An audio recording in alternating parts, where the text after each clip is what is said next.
This is part 2 of the series Founder and Horses.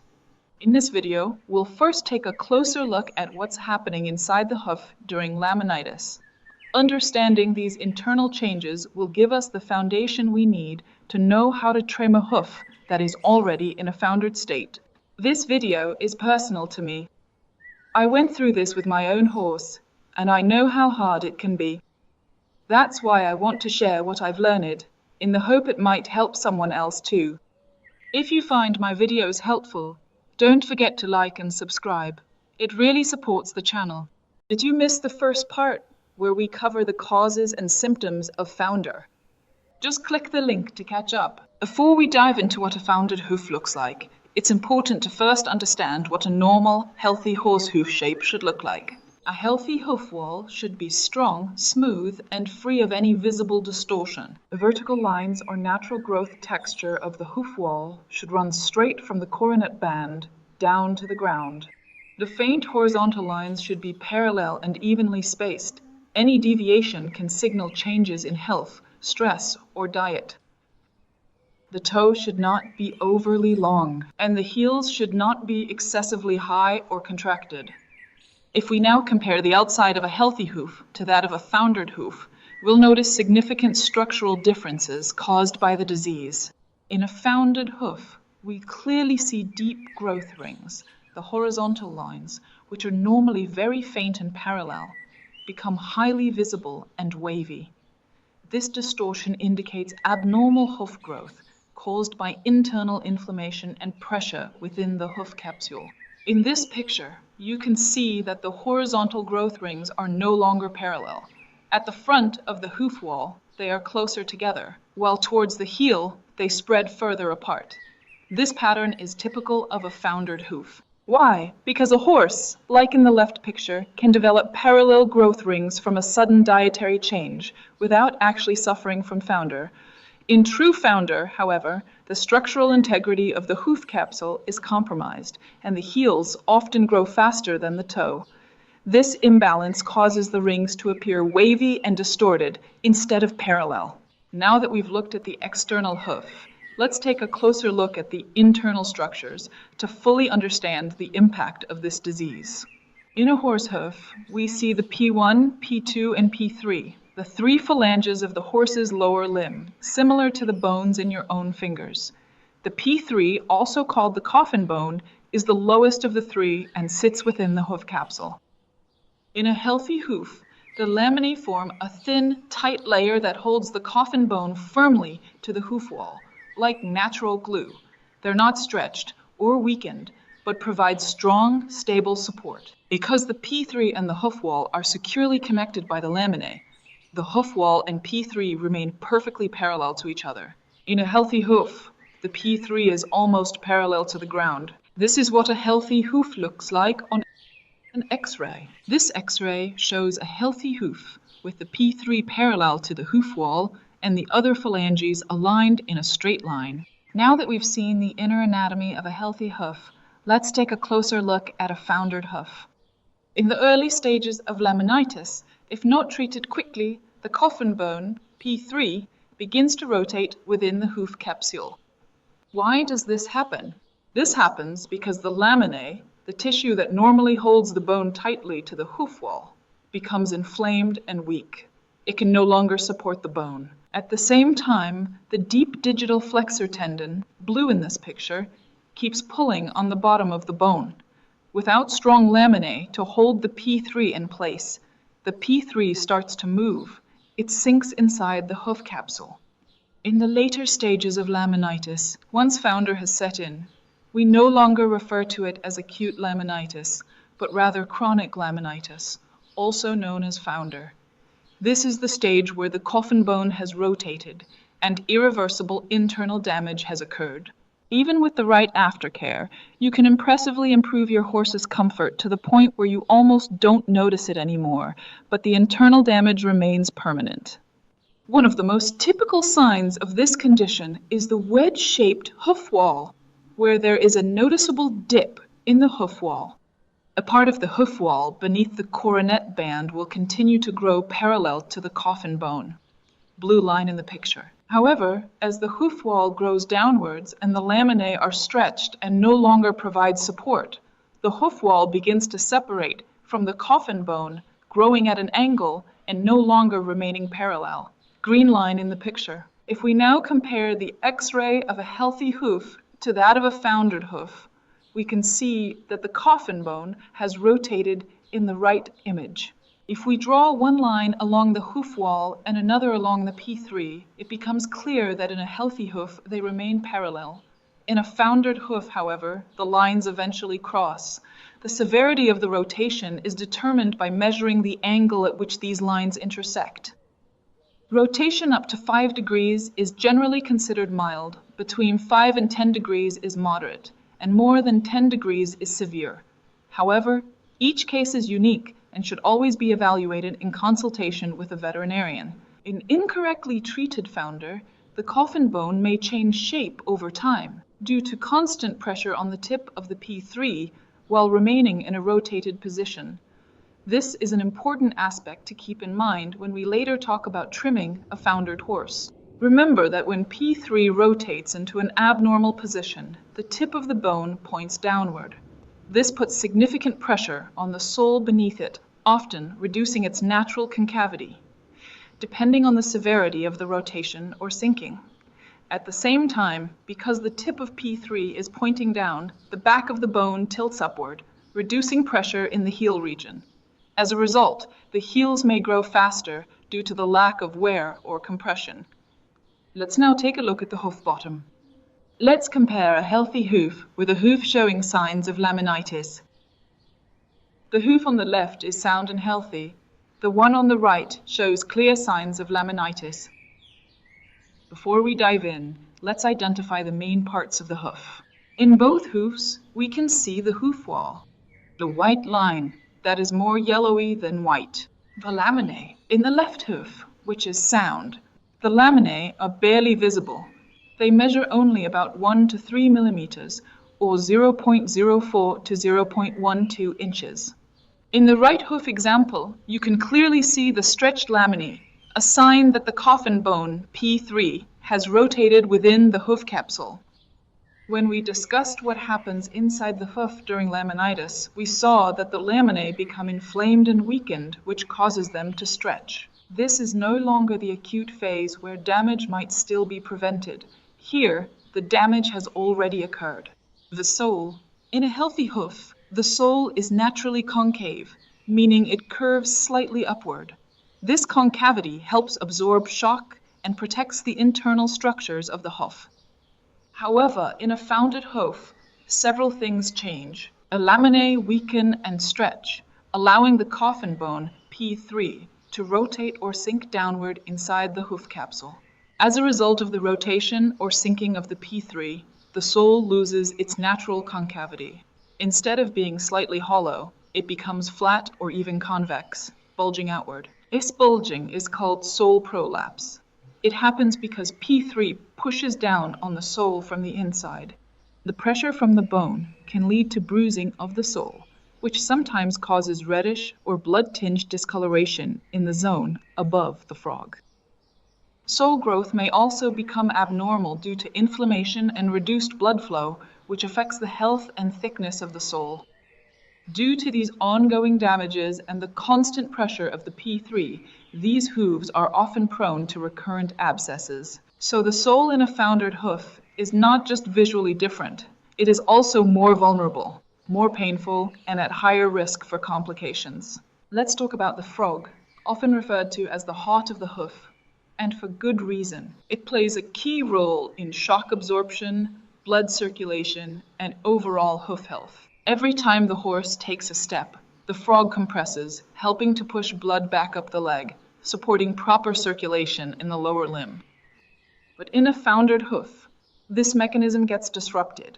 As the heels often grow faster, the frog may lose proper ground contact. This reduces stimulation and blood flow, causing the frog to become narrow, recessed, or even atrophied. Without enough pressure and movement, the frog can't function as it should, and this creates a vicious cycle of degeneration. Finally, let's briefly mention the bars and the heels. As we've seen, the heels tend to grow faster in a founded hoof due to the lack of pressure at the back of the foot. This can contribute to imbalance and even more strain on the rest of the hoof. The bars, which should help reinforce the hoof structure and prevent collapse, may also become distorted or overgrown if not maintained properly. In a healthy hoof, these structures work in harmony. In a foundered hoof, however, everything becomes a bit disconnected. Up next, trimming, the foundation of restoring balance and function in the hoof. Trimming is a skilled practice. Don't just grab a rasp and go, but if you're curious and want to learn more, there are excellent trimming courses available. That's how I started too, and it made all the difference. Before we look at the best practices for trimming a founded hoof, let's go back to the basics. Here you see a healthy hoof compared to a foundered one. Our goal during this phase is to help the hoof grow back into its natural shape so the internal structures can regain their function. The goal is to bring the hoof wall back into a position that's parallel to the P3. To do this, we need to remove all excess hoof wall that isn't aligned with the bone. At the same time, we must address the heels by lowering them to relieve pressure on the toe and restore overall balance. In foundered hooves, the toe often grows too far forward due to weakened laminae that have become stretched. With every step, pressure builds in this already compromised area. If we allow this stretched toe to remain, we enter a vicious cycle. The more the horse walks, the more the laminae separate. As drastic as it may seem, the excess toe must be removed. Sometimes, in severe cases like in this picture, even beyond the existing hoof wall, past the white line and into the laminae. This interrupts the cycle of further stretching and the pain that comes with it. Remember, the hoof wall just beneath the coronet band always follows the shape of the P3, the red line in the picture. The hoof is always trying to return to its natural form, namely the P3 parallel to the hoof wall, but due to the long toe and the laminar stretching, it can't maintain that shape on its own. That's where we need to step in, by reducing the toe. Only then can the laminae reconnect and generate a new, stronger hoof wall. So when you trim the hoof wall with the rasp, the section growing directly under the coronet band is your reference line, the red line in the picture. Even without an X-ray, you know that this part is parallel to the P3. Visually extend that line downward to determine the needed angle of the hoof wall. We did this by adding the green line on the picture. Any excess hoof that goes beyond that green line should be removed. This is a before and after picture of my own horse. The before was taken 5 days after a trim done by a professional trimmer. The after shows the result of her first recovery trim, which I performed after attending a barefoot trimming class taught by a specialized veterinary podologist. In this image, you can see that in severe cases, trimming must go past the white line and into the laminae to restore balance in the foot. It may seem extreme, but keep in mind the hoof wall grows downward from the coronet band. If you maintain this corrected shape, then after several months to a year, the new hoof wall will grow out to the toe and you will have restored better connection between the hoof wall and the coffin bone. That said, while you can drastically improve your horse's well-being, the laminae will always remain somewhat weaker than those of a horse that has never suffered from laminitis. Overgrown heels lead to imbalances, instability, and even joint issues. Remember, the 3 phalanges, P1, P2, and P3, must be properly aligned. Green line in the picture. In laminitic hooves, the heels tend to grow faster. This is because the back of the P3 is tipped upward instead of lying flat, which reduces pressure on the heels, meaning the horn doesn't wear down as quickly. So in foundered hooves, we need to bring the heels down evenly because they tend to grow rapidly. A trimmed heels should end at the back edge of the frog, where it is widest and highest. In the left image, you can see that the heels are far too high. The frog appears to be set way back. In the right image, the heels end at the widest part of the frog, as they should. Ideally, the heels should sit about 2 to 3 millimeters or 0.08 to 0.12 inches above a healthy frog level. This allows the frog to make ground contact during movement, helping it perform its critical role, pumping blood through the hoof. Be careful, if your horse had thrush, the frog may have recessed or atrophied, making it appear lower than it should be. In that case, you don't want to lower the heels all the way down to the frog's current level. Always trim with the position of the widest part of the frog in mind. That's a more reliable reference point. Otherwise, the horse could end up constantly stepping on its sensitive digital cushion, causing discomfort or even lameness. Even with thin soles, the heels still need to come down to restore alignment and relieve pressure in the toe. In these cases, protection like hoof boots and pads is essential to support the horse during transition and healing. Avoiding heel reduction due to sole sensitivity only prolongs imbalance and pain. Always maintain symmetry when trimming the heels. Asymmetry can lead to imbalance and even joint issues in the limb. Ideally, use only the rasp. Hoof nippers or clippers should be reserved for cases where the heels are excessively overgrown. Try to avoid using them during regular trimming sessions. Be careful not to excessively bevel the heels. This reduces stability and narrows the hoof's weight-bearing surface, which is especially critical in laminitic horses where every bit of support matters. It is safe to bevel the hoof wall below the marked line in the picture to support breakover and improve the horse's movement. Rolling the toe helps smooth the stride, but the heels are designed for support. What I just explained about the heels is the ideal outcome we aim for: a balanced hoof with a wide, stable, weight-bearing surface.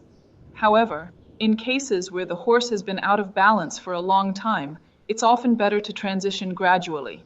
Sudden changes in angle or load can place excessive strain on the tendons and lead to new issues. The toe, however, can be shortened right away to relieve pressure on the laminae, as this brings immediate relief without destabilizing the limb. The frog is often misunderstood. It's not just a passive part of the hoof. It plays a critical role in circulation and shock absorption. When the horse moves, the hoof expands slightly on impact. The frog then touches the ground to help pump blood through the hoof and support healthy circulation.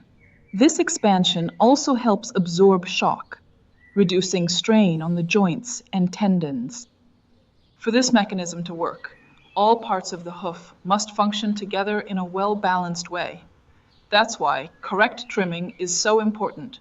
Overgrown heels or incorrect shoeing can prevent the hoof from working properly. In laminitic or foundered horses, good blood circulation is even more critical.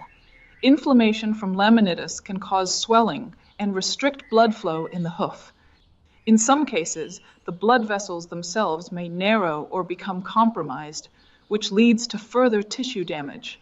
Supporting healthy circulation by allowing the frog to function and touch the ground is an important part of recovery. Let us now discuss the sole, the natural barrier. As we've seen, the sole in a foundered hoof may appear flat or even bulged. Do not carve the sole in an attempt to make it more concave. The sole exfoliates on its own in its own time. Its job is to protect the hoof from impact, from infection.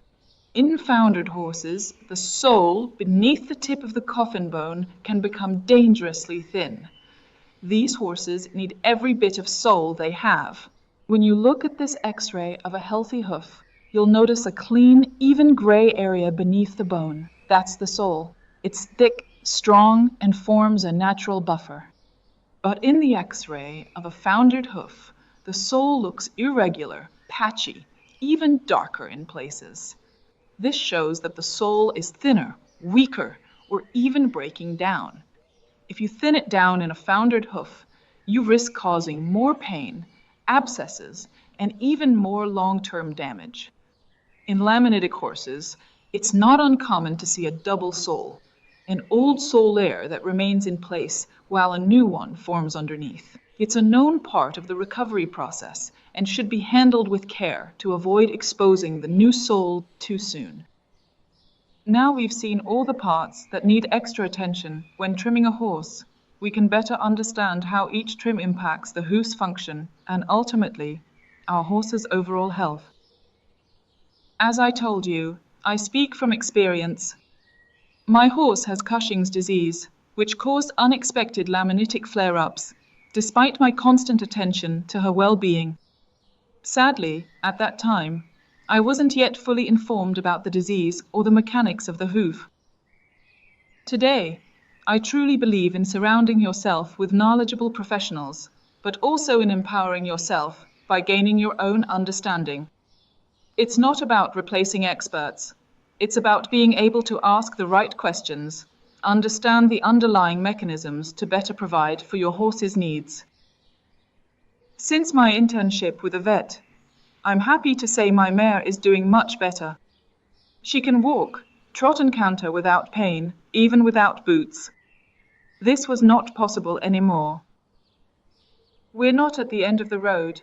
Her hooves will always need special care, as the rotation was severe, but we're definitely moving in the right direction. Next time in the final video of this series, we'll look at how to care for a horse living with chronic laminitis, including diet, turnout, hoof support, and the right kind of ground to move on. If this video helped you understand more about laminitis, please give it a like on YouTube and subscribe for the next part. It really helps to raise awareness and reach more horses who need it. Thank you for watching. Bye-bye.